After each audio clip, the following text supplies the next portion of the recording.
안녕하세요. 저는 국제통상학과 4학년 김성우입니다. 지금부터 비교과 역량 강화 프로그램 1학년부터 4학년까지 도움되었던 프로그램에 대해 설명하도록 하겠습니다. 먼저 1학년 1학기에 HSK 4급 수업을 신청했습니다. 매주 2시간씩 진행되고 이 공부를 학교에서 처음 접했습니다. 듣기, 독해, 쓰기 형식으로 진행되고 첫 시간에는 먼저 초반 테스트를 보았습니다. 하루 지나고 바로 결과를 알려주셨는데 절반 이상의 성적을 거두지 못했습니다. 선생님께서 수업 시간에 1대1로 학생들에게 개인적으로 부족한 부분을 지적해 주시면서 보완할 부분을 알려주고 자료를 따로 내줘 숙제를 내주셨습니다. 그래서 시키는 대로 강조한 부분을 계속 복습했습니다. 장단점은 수업료 면제, 마일리지, 자격증 도움, 성적 우수자는 상장 상품 부여되지만 교재비는 본인이 따로 부담해야 합니다. 다음은 겨울방학에 스피킹이 중요해서 신청을 했습니다. 매주 2시간씩 수업이 진행되고 이 공부도 학교에서 처음 접했습니다. 주로 그룹 스터디로 진행했습니다. 선생님 수업 듣고 조별로 같이 배운 내용 복습하고 서로 잘못된 부분을 보완해주는 커리큘럼입니다. 저는 의사소통도 못해서 영어 회화는 더 못할까봐 걱정이 많이 됐지만 조언이 교류하면서 저를 이해해주고 친절하게 조언을 해줘서 자신감이 생겨났습니다. 그래서 같이 배웠던 것을 꾸준히 복습했습니다. 장단점은 다른 사람과의 교류, 수업료 면제, 마일리지, 자격증 도움, 성적 우수자는 상장 상품 부여되지만 교재비는 본인이 따로 부담해야 합니다.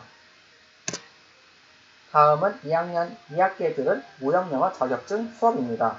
매주 2시간씩 진행됐고 전공 지식이 필요한 1학년, 전공 과목 듣고 있는 2학년, 전공과 연계된 자격증이 필요한 3, 4학년에게 추천합니다.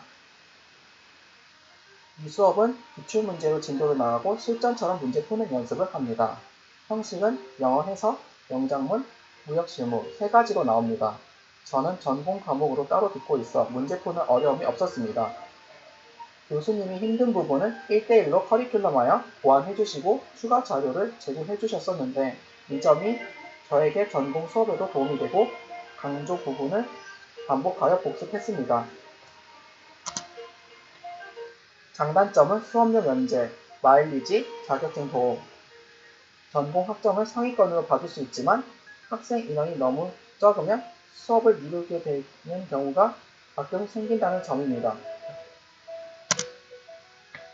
다음은 2, 3학년 방학에 봉사활동했습니다. 저는 가까운 지역에 있는 도서관에서 봉사했습니다. 교통비 부담 없이 집 앞에서 몇 분만 걸어가면 도착해서 편리했습니다. 도서관 봉사는 사설을 번호 순서대로 정리하는 것인데 시간 남으면 독서 자기학습도 가능해서 좋았습니다. 그래서 이 덕분에 62시간의 봉사를 채워 학점 마일리지를 받을 수 있게 되었습니다. 장단점은 가까운 지역에서는 교통비가 따로 들지 않지만 먼 지역에서는 교통비가 따로 든다는 점입니다. 다음 KCESA를 2015년, 2020년 한 번 봤습니다. 접하게 된 이유는 학점 높은 사람들 대상으로 선발하여 장학금 부여해준다고 하여 신청했습니다.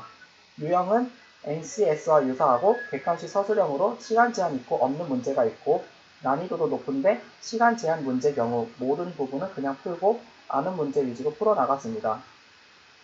객관식 풀고 나면 결과가 바로 나오지만 서술형 문제는 쓰기라서 2주 뒤에 나옵니다. 쓰기도 시간 제한 있지만 사고력을 발휘해서 푸는 문제라 어려웠습니다. 2015년보다 잘 나온 영역 몇 개 있어서 이것으로 만족하게 되었습니다. 장단점은 직업능력 개발은 사이트 들어가 비밀번호 입력하여 영역별 문제를 시간 있을 때 바로 풀 수 있고 한 과목 이상 탁월 결과 나오면 장학금이 주어지지만 시험 중에 나가기 클릭하면 다시 시험이 불가능하고 결국은 미흡 결과를 받게 되어 시간 빈말에 시험 시작을 추천합니다. 다음 4학년에 참여한 글로벌 퀴즈 대회입니다. 유형은 동명대 공식 유튜브에 있는 관광 명소, 화재, 교수님에 관한 문제가 나옵니다. 원래는 학교에서 실시할 예정이었지만 코로나로 인해 줌으로 진행되었습니다. 문제는 OX, 객관식, 단답형, 주관식으로 나왔습니다. 참여자는 15명 정도 되었습니다. 대상 최우수는 표고버섯 한 박스, 우수는 보조 배터리, 작년은 블루투스 이어폰이 지급되었습니다. 문제수를 동일하게 맞춘 사람도 우대하게 대상, 최우수, 우수, 장려상이 선정되었습니다. 장단점은 코로나로 학교에서 실시하지 않고 줌으로 진행해서 편리했지만 화상 진행 중 화면 속도가 느리고 소리가 안 들리는 경우가 조금 있었다는 점입니다. 다음은 글로벌 퀴즈 수상자도 캐스팅하여 통신원과 같이 촬영 가능한 기회가 생겨 부산의 숨은 관광지를 사람들에게 알려주는 홍보를 하였습니다. 처음 촬영 때는 저의 이미지 때문에 걱정됐는데 통신원이 안 좋게 나온 부분들은 지적하여 조언을 해주셨습니다. 수상자 통신원 중에 수업 다른 일정 때문에 못 온 분도 가끔 계셨는데 있는 인원끼리도 충분하여 촬영에 크게 문제는 없었습니다. 사진에 자신 없던 저에게 큰 용기가 생긴 것이 이점이 되었습니다.